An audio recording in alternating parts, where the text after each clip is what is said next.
Então, olá pessoal, boa noite novamente. É, Nós vamos iniciar nossa aula de hoje. Na aula anterior, nós paramos nos elementos da obrigação tributária. Hoje nós vamos falar sobre princípios tributários, tá? Como eu tinha falado na aula anterior, é, alguns desses princípios, a gente vai ver aqui que nós já falamos quando a gente tratava na aula anterior do artigo 154, que a gente comentou algumas situações, tá? Então, é, alguns eu vou passar um pouco mais rápido, porque a gente já meio que já falou anteriormente, tá? É, Todos me escutam bem, né? Só para confirmar.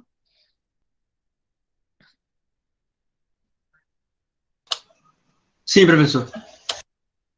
Ok. É, eu fico acompanhando aqui o chat. Se vocês tiverem dúvida e preferirem colocar no chat a sua pergunta, sem problema nenhum. Agora, se no decorrer da apresentação, no decorrer da aula, você queira falar, fazer a sua pergunta, é só abrir o microfone, sem problema nenhum, e pedir para falar, tá? A gente para e vocês fazem a pergunta e podem interromper sem problema nenhum. Bom, os princípios tributários, eles são nada mais nada menos, como o próprio nome já diz, são princípios, né? É a base da qual é constituída a, no, constituída e desenvolvida o direito tributário, tá? No caso da gente, os princípios são esses daqui, certo? Que a gente listou: legalidade e retroatividade, anterioridade, noventena, capacidade contributiva, vedação ou confisco, é liberdade aqui, tá? Não é, é um B, liberdade de tráfego e uniformidade territorial. Dependendo do livro que você vá olhar, pode ter esses mesmos princípios com um nome diferente, certo?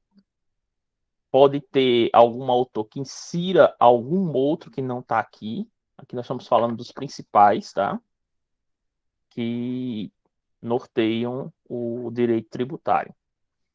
O primeiro deles é o que a gente falou quando a gente estava discutindo o artigo 150, certo?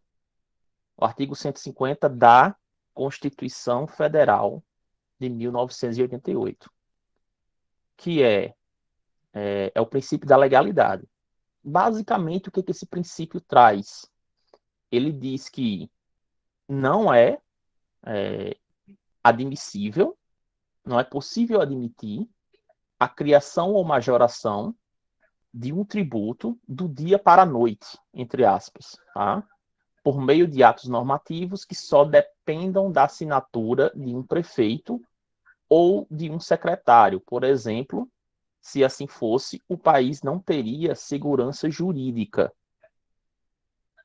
Imagina você dormir com o imposto de renda das empresas, no nosso caso, até a reforma ser aprovada é 15%, com a possibilidade de adicional de mais de 10%. Imagina você acaba a noite de hoje, amanhã, aliás, na madrugada de hoje para amanhã, foi emitido uma, uma norma, um normativo que altera esse valor de 15 para 20, de uma hora para outra, certo? Primeiro, como a gente colocou aqui, isso traz para as empresas, nesse caso, nosso exemplo, uma insegurança jurídica. Porque a empresa estaria operando em um país que, de uma hora para outra, é, meio que por vontade, tá, do, do gestor, ele venha a fazer alteração é, de uma hora para outra, porque ele quer, certo? Isso não é permitido, tá? É o princípio básico. Toda e qualquer criação ou alteração de imposto, ele tem que ser feito com base em lei, tá? Em lei complementar, ok? E, é claro, essa lei ela tem que passar pelo processo de votação, ok?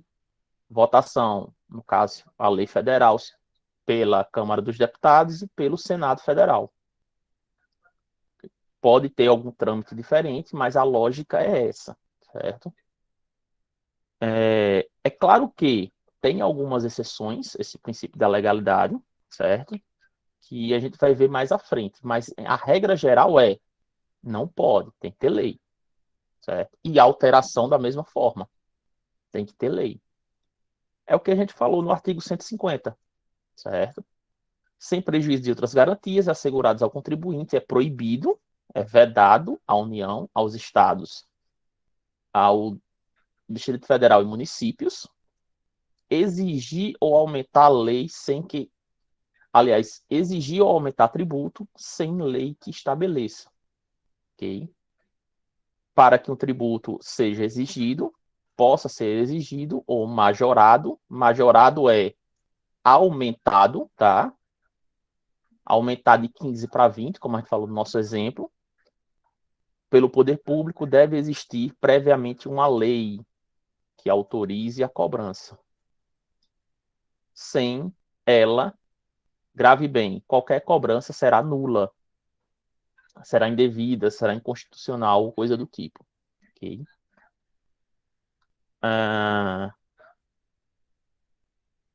O segundo princípio é da irretroatividade. O que ele diz? Ele basicamente complementa a proteção aos contribuintes, certo? Que já é dada pelo princípio da legalidade. Além, o tributo, para ele ser exigido, além dele ter previsão legal, previsão em lei, não se admite que essa lei tenha efeitos retroativos, ou seja, eu não posso, por exemplo, aprovar uma lei hoje, dia 5 de novembro, e que essa lei tenha um artigo lá que diz que a cobrança dela pode ser efetuada a partir de janeiro de 2020. Ou seja, são fatos geradores passados que, no nosso caso, não podem ser cobrados. Só pode ser cobrado daquele momento da instituição da lei em diante. Por isso que é irretroatividade, ou seja, a lei ela não retroage no tempo, tá? Para, no caso, cobrança de tributo, seja início da cobrança, seja aumento de alíquota, tá? Isso no caso da questão tributária, tá? Não vá confundir com outras situações. Aí, justamente aqui também é previsto pelo artigo 150, no inciso 3º, ele diz: em relação a fatos geradores ocorridos antes do início da vigência da lei, em que instituiu ou aumentou. Exemplo, acho que até a gente falou nesse exemplo na aula passada, a questão do IPTU. Se, vamos supor, a cidade de Tomé Açu não cobrava IPTU, vamos supor, tá? Um exemplo. Foi aprovada uma lei municipal instituindo a cobrança, tendo em vista que o município ele tem a competência tributária para esse tributo. Se ela foi aprovada hoje, ela passa a valer a partir de hoje. Eu não posso cobrar os proprietários de casas ou terrenos fatos anteriores a hoje, a data de hoje. Tá? Essa é a ideia. A anterioridade é o terceiro princípio. Ele diz basicamente: agrega proteção ao contribuinte somando aos dois anteriores. Você vê que é uma sequência de proteção. Primeiro, eu tenho que ter lei Segundo, tributo não pode ser cobrado para fatos anteriores à criação da lei, certo? E o terceiro seria a anterioridade, que é o que a gente vai falar agora. Embora os dois últimos sejam importantes, não basta para ter uma segurança jurídica, certo? Imagina só, exemplo, se a lei ela for publicada hoje, instituindo um tributo para ser cobrado a partir de amanhã, ele seria perfeitamente válida. Concorda? Tem a lei que instituiu e está cobrando fatos geradores futuros. Ok? Se só houvesse a proteção do princípio da legalidade e retroatividade, a partir de amanhã poderia ser cobrada. Mas isso não basta, pois o tributo instituído ou aumentado hoje não pode ser imediatamente cobrado. Deve-se haver um prazo de adaptação, que a previsão da Constituição aliás, a previsão da anterioridade dentro da Constituição é o inciso 3º, item B, que ele diz: não pode ser cobrado no mesmo exercício financeiro. Ok? Ou seja, se eu aprovei a lei hoje, certo? Esse tributo atenderia o princípio da legalidade? Sim. Do ponto de vista do princípio da legalidade, sim. Se esse mesma lei ela cobrasse sobre fatos geradores futuros, atenderia o da irretroatividade, ou seja, atenderia os dois primeiros. Mas você concorda que pode, como está falando aqui o terceiro, tem que ter um prazo de adaptação, ou seja, você não pode cobrar no mesmo exercício financeiro. Ou seja, você não vai poder, você, ente público, não vai poder cobrar no mesmo ano em que foi criado, certo? Tem esse pequeno probleminha. Aliás, probleminha não, essa limitação, que é para justamente dar tempo das empresas e das pessoas se adaptarem. Aqui eu faço um asterisco bem grande, certo? Algumas situações e alguns tributos específicos, que a gente vai falar mais à frente, eles não, eles não atendem à anterioridade, certo? Mas isso é permitido, são as exceções à regra. A regra não pode no mesmo exercício financeiro. E tem as exceções, que a gente vai ver mais à frente, certo? Não é soberana essa questão de cobrar no mesmo exercício financeiro. Tem algumas situações que são exceções à regra. Boa noite, Clara. Tranquilo, pessoal? Anterioridade?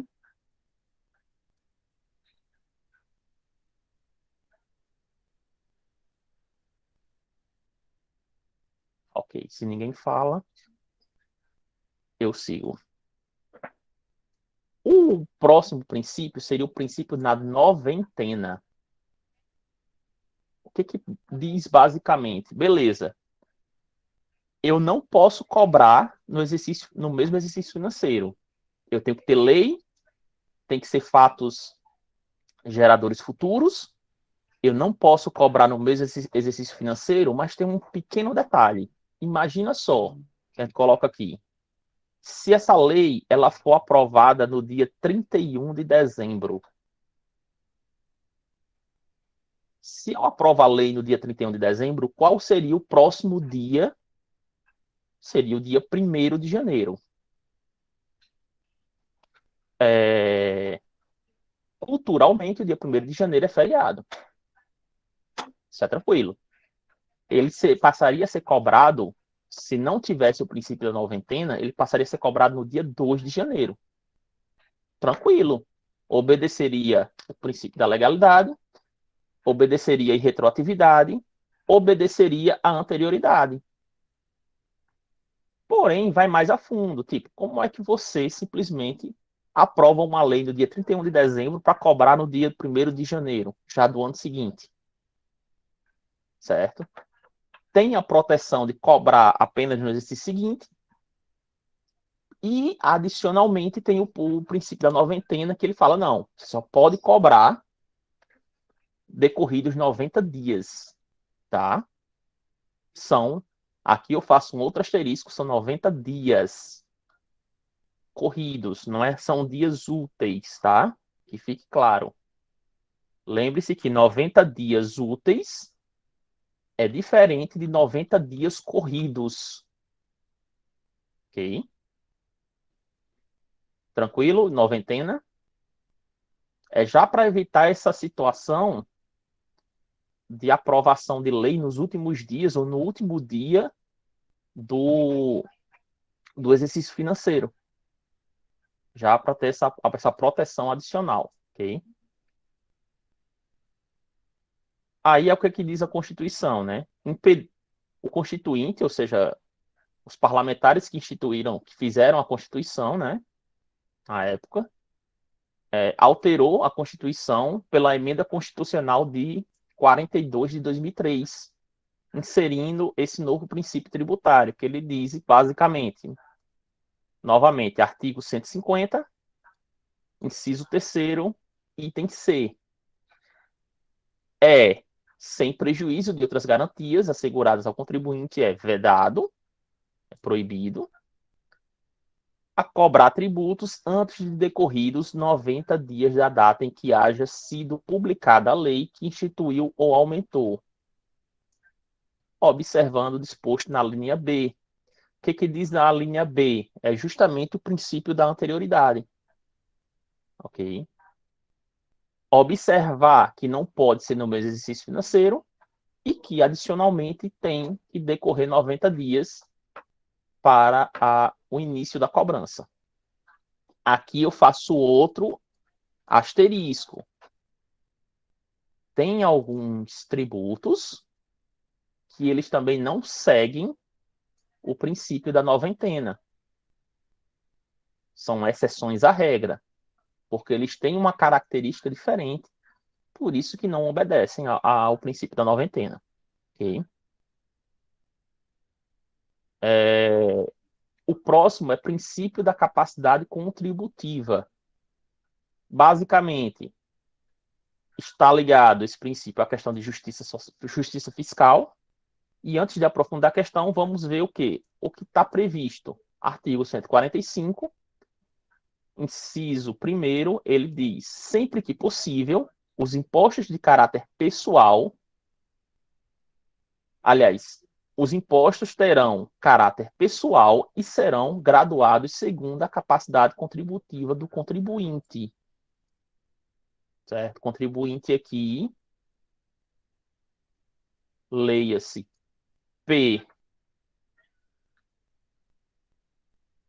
PF, essa caneta tá péssima hoje, ou PJ, ok? Tem em mente isso. Facultada à administração tributária, especialmente, conferir efetividades a esses objetivos, identificando e respeitando os direitos individuais e termos da lei, o patrimônio, os rendimentos e a atividade econômica do contribuinte.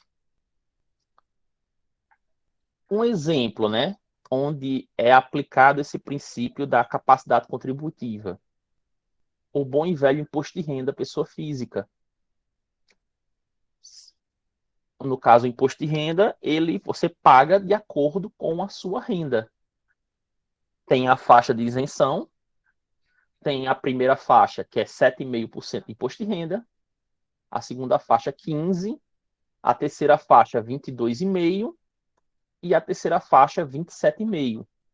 Ou seja, quem ganha mais, paga mais, em condições normais de temperatura e pressão, tá? Essa é a ideia. Ficou claro, pessoal?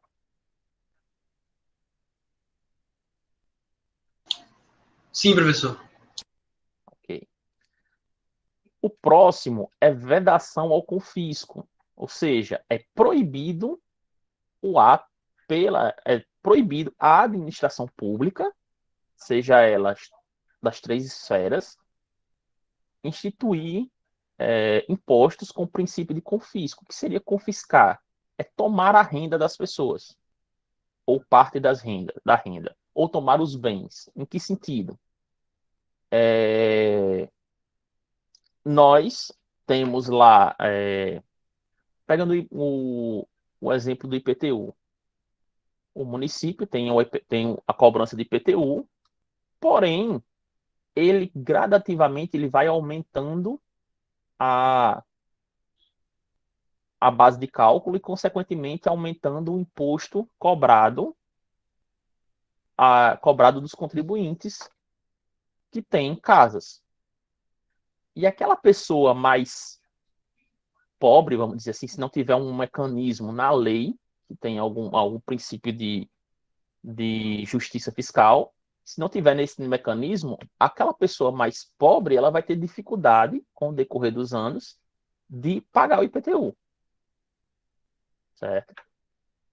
E quando você deve ao ente público, seja ele qual esfera for, você vai ser cobrado e você vai passar por um processo de malha fina, você vai ser negativado, questão de situação fiscal, vai ficar como devedor, contribuinte devedor. Se você não se paga, né, se não paga essa dívida, a última instância seria um possível leilão do seu bem. É claro que um imóvel, que é o único imóvel da família, ele não vai ser leiloado porque a lei brasileira não permite, porque é imóvel de família, tá? Mas se você tiver dois, você vai ser leiloado um para pagar as dívidas, supondo aí uma situação bem extrema, tá? Qual a ideia nessa perspectiva? Beleza, o ente público municipal ele pode aumentar o imposto? Pode, mas também tem que ter um pouco de, de bom senso no aumento desse imposto, tá? Para evitar essa característica de confisco, de tipo, aumentei e quem puder pagar, paga, quem não puder, infelizmente, vai sofrer sanções legais. Não é bem assim. Okay? Então, o princípio do confisco é justamente isso, da vedação ao confisco, no caso. É evitar esse tipo de coisa. Ou seja, de utilizar o tributo com uma perspectiva de confisco. Tranquilo? Aqui é o exemplo que a gente acabou de falar do IPTU. Esse princípio é o mais, como é que eu posso dizer? É o mais lógico, né? Por quê? Artigo 5º da Constituição diz que a gente tem a liberdade de ir e vir, em condições normais, novamente, temperatura e pressão. Certo? É um direito fundamental da pessoa humana, como eu coloquei aqui, de ir e vir para onde ele quiser. É claro, dependendo da distância, ele tem que ter o dinheiro para pagar o transporte ou coisa do tipo. Mas não tem nada proibindo ele, até então. Salvo situações extremas ou de calamidade pública, tá? Esse direito de ir e vir é em situações normais de temperatura e pressão, tá? O que diz o artigo 150, inciso 3º? Ele estabelece, aliás, é vedado, é proibido estabelecer limitações ao tráfico de pessoas ou bens por meio de tributo interestadual ou intermunicipal, ressalvados a cobrança de pedágio pela utilização de vias públicas. Okay? O pedágio, do ponto de vista legal, ele é permitido, é uma concessão pública, tá? Não está limitando o seu trânsito até então, pelo menos em linhas gerais, ok? Mas a ideia é essa. Você não pode proibir o trânsito de pessoas. É claro, o trânsito de pessoas em condições legais, tá? Pessoas do ponto de vista transitando de forma ilegal ou com coisas ilegais, aí é outra história, é outra situação. E mesmo assim não se paga tributo, vai se pagar aí se ele estiver transitando com a mercadoria sem nota, por exemplo, vai ser cobrado tributo, mas com outros itens ilegais, aí ele é passível de cadeia, dependendo do que ele esteja transportando. E eu acho que é o último princípio, é o princípio da uniformidade territorial. Esse é outro bem tranquilo. Em que sentido? Se o imposto de renda ele foi instituído e ele é cobrado a alíquota de 15%, por exemplo, ele vai ser cobrado 15% de uma empresa que está no Oiapoque, no extremo norte do país, e ele vai ser cobrado 15% para uma outra empresa em mesma situação, em mesmo quadramento, situada no extremo do Rio Grande do Sul. Ou seja, é uniforme a cobrança de tributos, certo? No território brasileiro. O que é cobrado num canto é cobrado no outro, salvo aquelas questões de isenção, que aí já é um outro detalhe, ok? E situações em que tem incentivo fiscal, como a Zona Franca de Manaus, é um exemplo.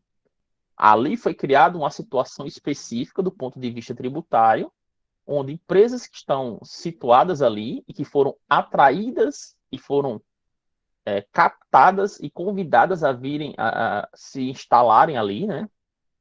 Elas têm uma situação diferenciada. São questões à parte, são exceções à regra. Mas em situações normais, o imposto que é cobrado em um lugar é cobrado no outro, certo? É claro que isso do ponto de vista federal. Se eu olhar do ponto de vista municipal, vai ter município que cobra ISS a 5% e vai ter município que cobra ISS a 1%. Mas aí é uma variação permitida, que até mesmo na legislação do ISS tem essa possibilidade. Tem uma faixa de percentual onde os municípios elas têm essa liberdade de estabelecer qual o seu percentual de ISS, tá? Bom, aí com isso a gente conclui a questão dos princípios, tá? Mais uma vez aqui os meus contatos.